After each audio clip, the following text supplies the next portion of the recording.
I've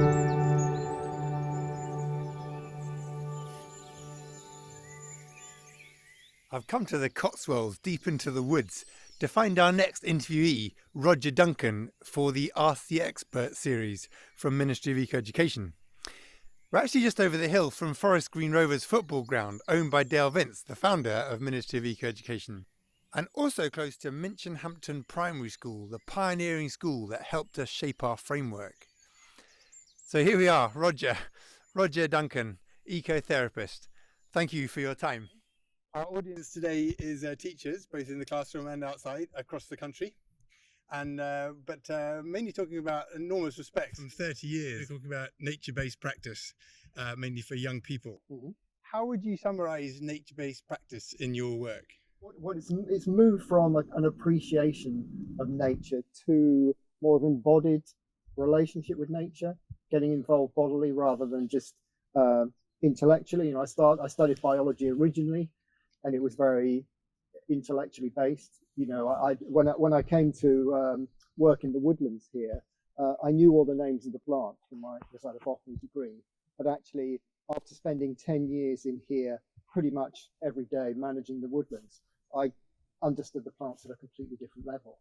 You know, it wasn't just the names. I understood them as how they changed through the seasons and through the cycles of the year. So it became much more of an embodied experience, and that led me deeper into thinking about, well, how can I deepen this embodied experience? And that led me to Rites of Passage and ultimately to training as a Vision Quest guide with the School of Lost Borders.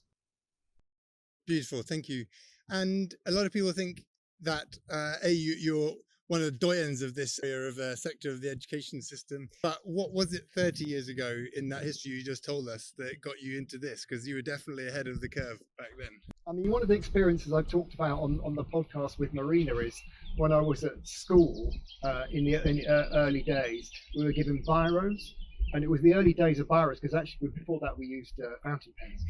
And it was just it was quite a novel thing. And my biro fell on the floor and someone trodden it. And the teacher threw it in the bin. And I had a sort of visceral feeling that wasn't okay. There was something about that. You would never do that with a fountain pen. There's something about this disposability of a big biro which kind of didn't work for me. And then I realized that I'd had that experience. I had that kind of uncomfortableness for quite a long time.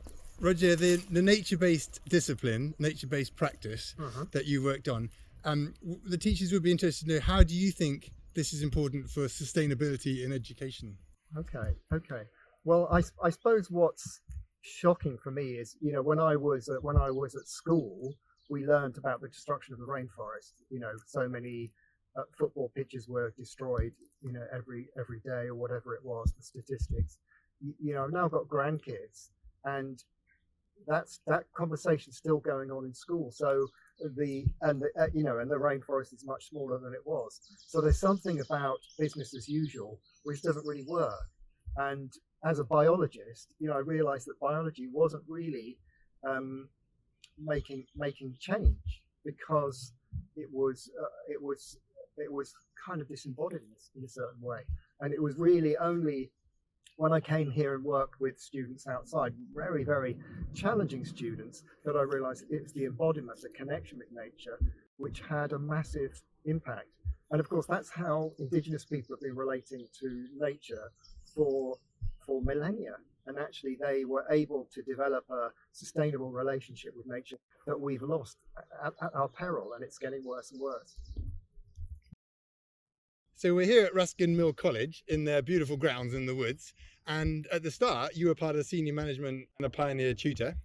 I'm interested, do you know whether this best practice here should inform and inspire mainstream education? Yeah, definitely. I think Ruskin Mill was and continues to be a pioneering project. And the principles we used came out of Waldorf education, really, which was about connecting people with their bodies, connecting people with nature. And what that looked like is doing woodland management with adolescents with very complex behavior. So they were physically working every day, and also the crafts as well. And what enables young people to do and come out of their minds, as it were, and become more connected to themselves and more connected to nature and the environment as they do that. And it's a profoundly healing process. It's something the West has lost as we've become more abstract. But again, it's what people have been doing for thousands of years. You wrote an amazing book called Nature in Mind, which I enjoyed a lot and enjoyed with some students too. And you talk a lot about how we need to form a more holistic view of humanity, so that we don't lose sight of the fact that nature is bigger than us. And the Ministry of Eco team, our ethos, our framework, all totally reflects that and agrees with that. Yeah. How do you feel the image of humanity is reflected in education system, both in places like Ruskin Mill and mainstream?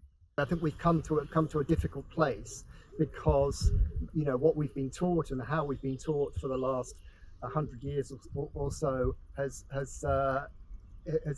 coming to an end, and we can see that in the climate crisis, that actually we don't really understand what's going on, and we don't really understand what we can do about it. I feel sorry for educators because actually they whatever they feel about the climate change, they're controlled by their curriculum.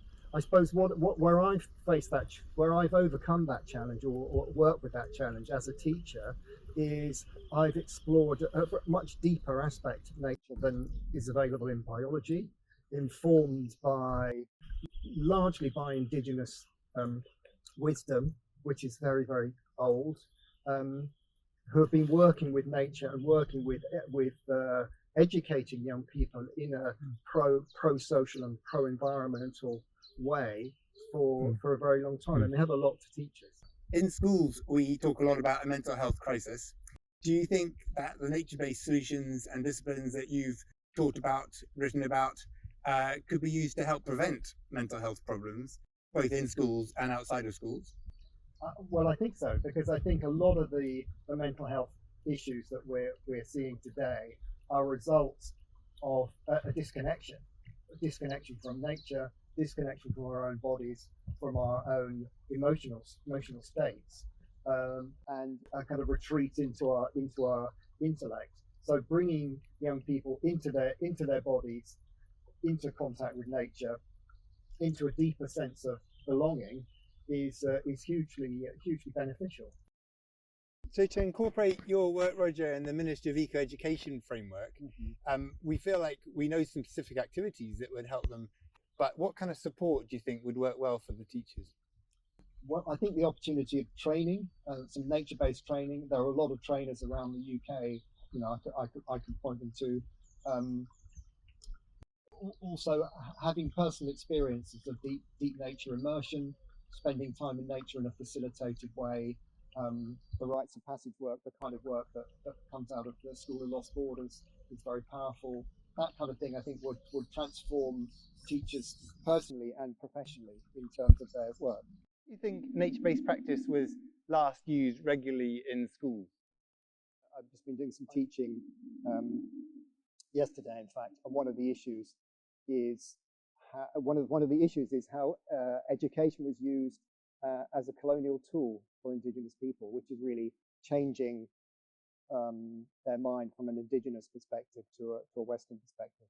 And possibly to set up children for the Industrial Revolution industry. So possibly before the Industrial Revolution, they were using it more and possibly in smaller schools. Yeah. But Ruskin Mill is an example of one that's based in a woodland with a working farm nearby, and I know that's the academy is spreading for more schools and often have working farms nearby. So there's some great examples of best practice here. Thank you so much. It's been very inspiring for me, let alone the teachers. Do you have any final thoughts about your work and how we're trying to change the trends in education? Do research to find out where the best practice is. Try it out for yourself. See what happens when you work with young people, and it will become clear that actually this is really a way forward for education, which has kind of been abandoned. But Indigenous people knew about this and for a very long time, so they have a deep wisdom around nature and adolescence, actually. Fantastic. Thank you very much for your time, Roger. Oh, thanks. It's a pleasure, Tom.